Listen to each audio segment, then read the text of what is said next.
this. Yeah, I've been waiting on this. I ain't taking my shot on this. I've literally been trying to record content for you guys all day long, but the way my kids are set up, they would not let me be great. So I'm here in their sleep, thank God.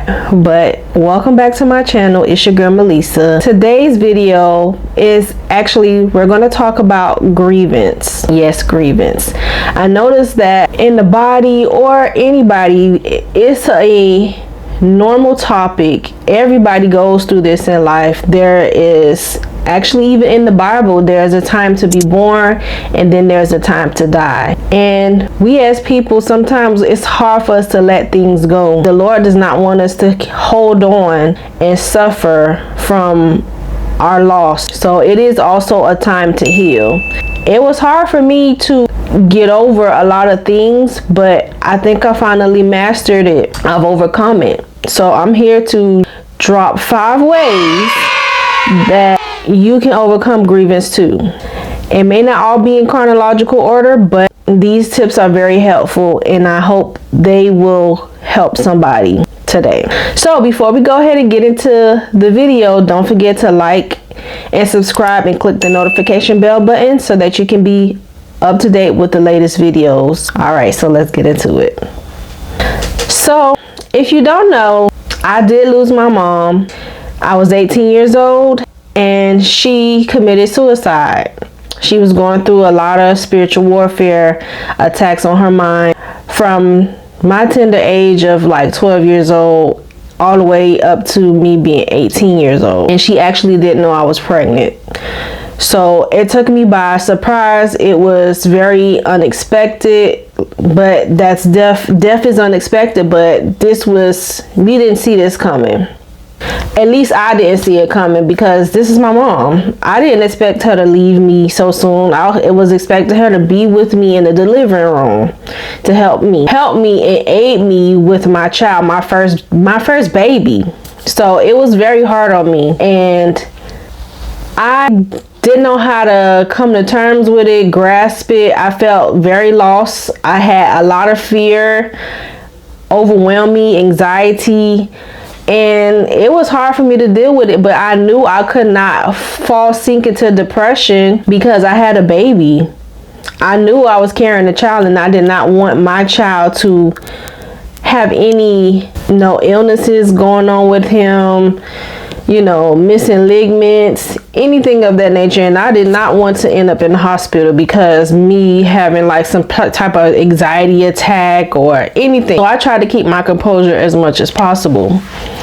So as time went on, yes, I have overcome and God has helped me. So the first thing that I will say that helped me so tremendously, because it was so hard for me to still grasp it. Like I did not fully grieve until my son was like 4 years old. That was when I started to come into terms and really start to deal with my mother's death.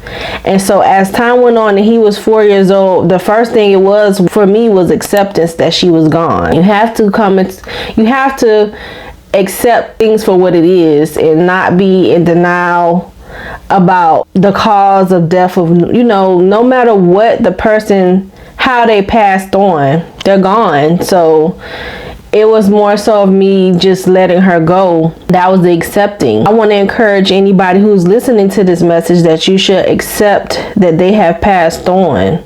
Accept that your mom or your dad, brother or sister have passed on. And then the second thing is just be around loved ones. I know during the time of my mom's funeral, the wake and the what you call it? I wouldn't say the Passover, but it was the event after the funeral. I didn't want to be alone. I stayed with my cousins for that whole week of my mom's funeral. I was around loved ones, family, tried to keep my mind off of things, just, a lot of laughter, a lot of love. People were hugging on me, loving on me. I would definitely encourage you not to isolate yourself. Do not be by yourself. Be around people that you're familiar with that will, of course, not come with drama or be toxic, but you know that they will embrace you and love on you. So always be around people that love you. And then as time went on, everything cooled down. Then I had to go back to my regular smegular day. I would say, once I accepted it, everything, the funeral, they put my mother into the ground. It's like, now what? I'm moving on with my life. And as I said, I started to really started sinking in for me when my son was like 4. And I would say the next thing that helped me was worship. I started to get closer to God, talking to God, and it was a lot of music involved, gospel music. I did not go a day without listening to gospel music. I may make a playlist and give you some songs that help me get in that worship mode. And it took me some years. I really had realized that worship healed my soul. Like, I really thought at the time when I was worshiping God, I thought I was worshiping God, but God showed me that as I was worshiping him, those cries that were coming out were actually cries and tears of hurt and me being heartbroken for all those years. Because mind you, not to mention that I lost my mother physically, I lost my mother mentally when all this came about when I was a little girl. I didn't have my mother in her right state of mind. That part of her died as well, her being in her right state of mind. So all those things came back and just poured out of me for years and years and years. Like, I can definitely say we're in 2024. I literally stopped crying, because sometimes I still do cry during worship, but I felt like my tears dried up. Literally the beginning of 2024, ending 2023. I literally stopped crying as I worship, and I thought something was wrong with me, but God showed me that you weren't just crying for me, you were crying for healing. You are crying out from the trauma that you witnessed. So worship is definitely imperative. So go ahead and worship and cry out to God. Also, I forgot what number we're on, but seeking deliverance. So seeking deliverance is very also important, because when we go through things, the enemy likes to enter in our lives through trauma. And so for me, not only did I witness what my mother went through, me and my brother, we went through trauma as well from just watching domestic violence. My mother was domestically, physically and verbally abused from my dad, and I have forgiven my dad, but we went through and witnessed a lot. The trauma came in already from that, and then going through that with my mom for so many years, it took a toll on me. There's nothing wrong with seeking church or a pastor that practices or teaches deliverance or performs deliverances, because a good percentage, like 80-90% of us, need deliverance. We're not necessarily possessed or oppressed. We need healing from brokenheartedness, and that's what the deliverance is for. And so yes, I have gone through deliverance a few times before I got baptized last year. I've gone through deliverance, and it was a surreal moment for me, because I actually thought I was over the death of my mom. As I was in the session, I cried, and while I was crying, the inner child in me was upset and was crying out to say that I was angry at my mother for leaving me.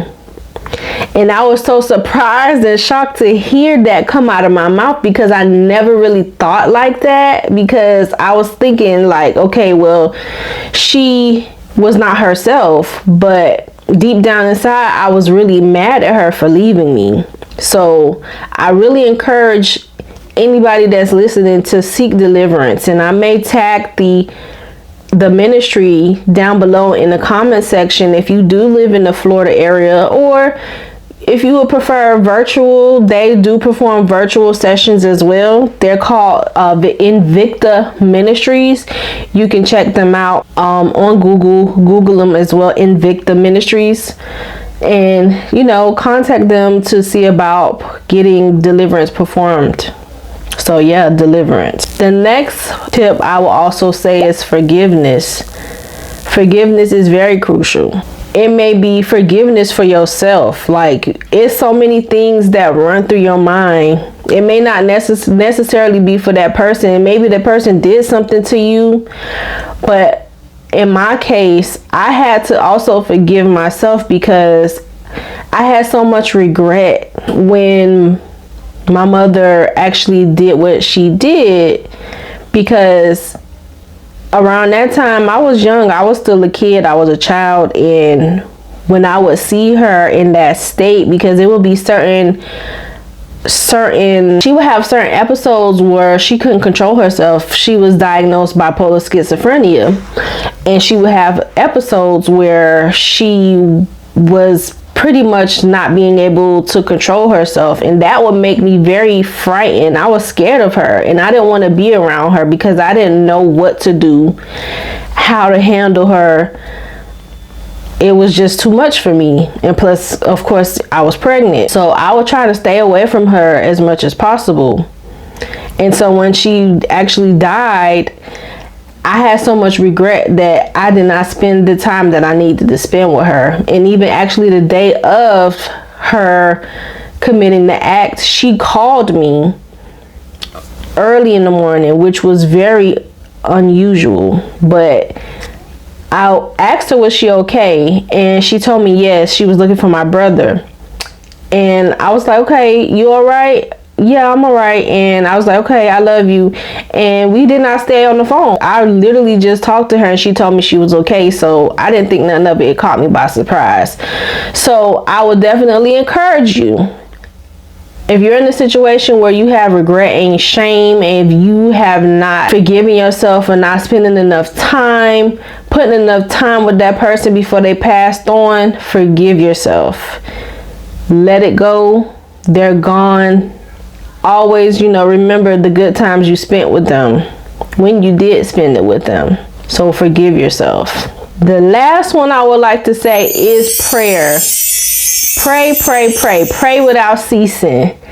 Because the enemy will try to come at you so hard, especially when it comes to your loved one.